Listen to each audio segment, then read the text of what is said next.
in front. I want first to acknowledge your presence as the 5th President and the Commander-in-Chief of the Armed Forces. My beautiful name that my father gave me is Kisero Junior Kennedy Otieno. I'm the Secretary General of Kenya Methodist University. And I have a few things to put across, Your Excellency. First, when I entered this hall, I like checking where I am. I saw from whatever is written here, hashtag, fear has fallen. Your Excellency, the fear has not fallen, that's why we are here. So, and first thing first, Mr. President, I've been privileged to be under your administration in 2 capacities. One, I enjoyed your administration when you were an MP in Eldoret North. Oh, is that all? Yeah, we used to learn hapo kama good hapo chini karibu na kwenu.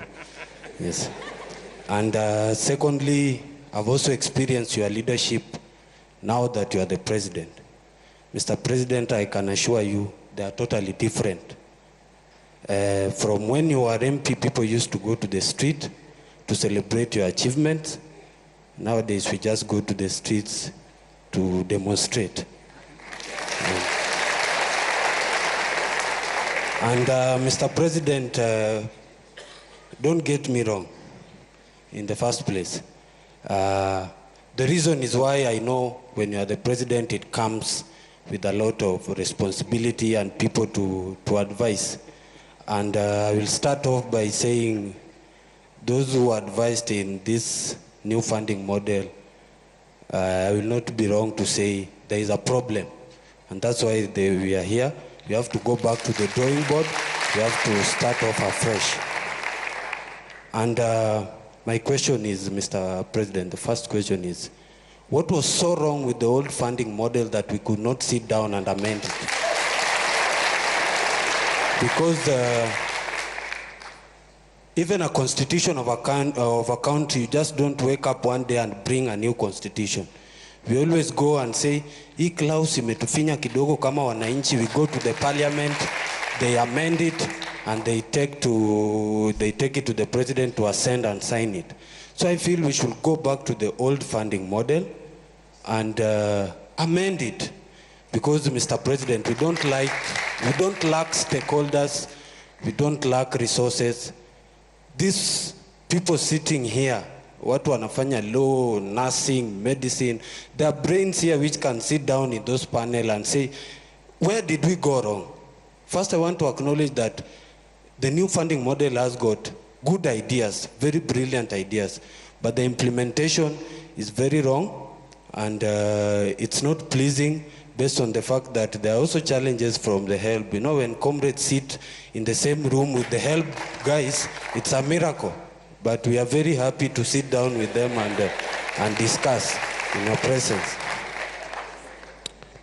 Mr. President, I want to also talk about, I come from KEMU, which is a private university.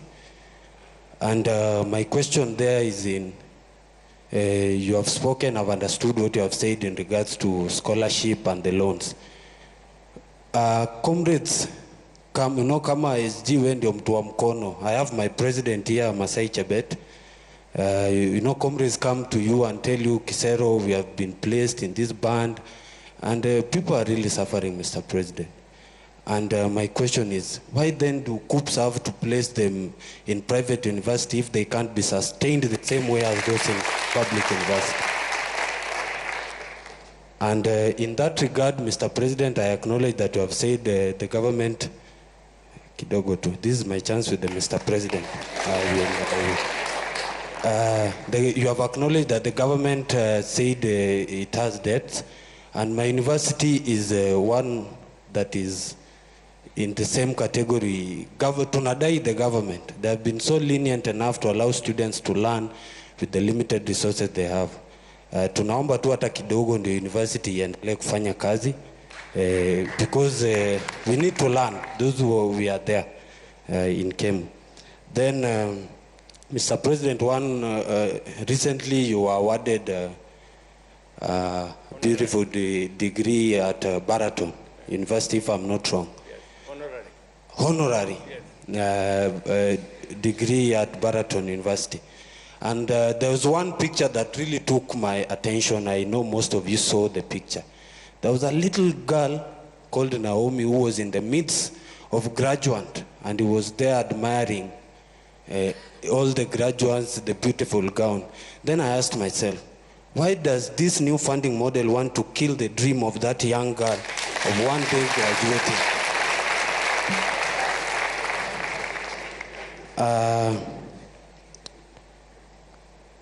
I want to say this, Mr. President.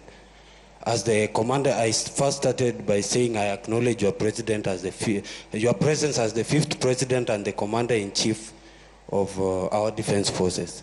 And one of your roles in that regard is to act. Please act, Mr. President. We beg you. Please act. Then lastly, namalizia kabisa. Lastly, Mr. President, we don't have to go to the street when we can resolve this thing here today. Ama namna gani wangwana? Yes. Because we also don't like going to the streets when we can solve things at the table. We are ready to be part of the discussion. We are ready to listen.